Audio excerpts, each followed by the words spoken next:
उपमुख्यमंत्री एकनाथ शिंदे अहिल्यानगर जिल्ह्याच्या दौऱ्यावर आहेत। नगर परिषद निवडणूक प्रचाराचा आजचा शेवटचा दिवस आहे आणि देवळाली, प्रवरा, नेवासा, कोपरगाव इथे त्यांच्या जाहीर सभा होणार आहेत। काही वेळातच देवळाली, प्रवरा इथून उपमुख्यमंत्री एकनाथ शिंदे यांच्या सभेला सुरुवात होणार आहे। देवळाली, प्रवरा इथे भाजप विरुद्ध शिवसेना शिंदे गट अशी मुख्य लढत नगर परिषद निवडणुकीमध्ये होते।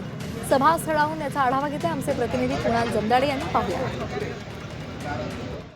मुख्यमंत्री एकनाथ शिंदे हे आज अहिल्यानगर जिल्हा दौऱ्यावर आहेत आणि आज एकनाथ शिंदे यांच्या उपस्थितीमध्ये देवळाली, प्रवरा, नेवासा आणि कोपरगाव येथे जाहीर सभेचं आयोजन करण्यात आलेलं आहे। पहिली मुख्य सभा जी आहे ती देवळाली, प्रवरा या ठिकाणी एकनाथ शिंदे यांची पार पडणार आहे आणि त्यानंतर नेवासा आणि त्यानंतर कोपरगाव या ठिकाणी सभा पार पडून शिर्डीमध्ये उपमुख्यमंत्री एकनाथ शिंदे यांच्या उपस्थितीमध्ये कार्यकर्ते आणि पदाधिकाऱ्यांची बैठक पार पडणार आहे। तत्पूर्वी पहिली सभा जी आहे ती देवळाली, प्रवरा येथे पार पडणार आहे। तुम्हाला पूर्ण विश्वास आहे देवळाली गाव हे शिवसेनेचे उमेदवार आणि नगराध्यक्षपदाचे उमेदवार सगळ्याला निवडून देतील। देवळाली, प्रवरामध्ये भाजप विरुद्ध शिवसेना शिंदे गटाची लढाई प्रामुख्याने बघायला मिळते। मात्र या निवडणुकीत देवळाली, प्रवराची जनता कुणाच्या पाठीशी उभं राहणार हे देखील पाहणं आता महत्त्वाचं ठरणार आहे। कुणाल जमदाडे, G24 तास, देवळाली, प्रवरा, अहिल्यानगर।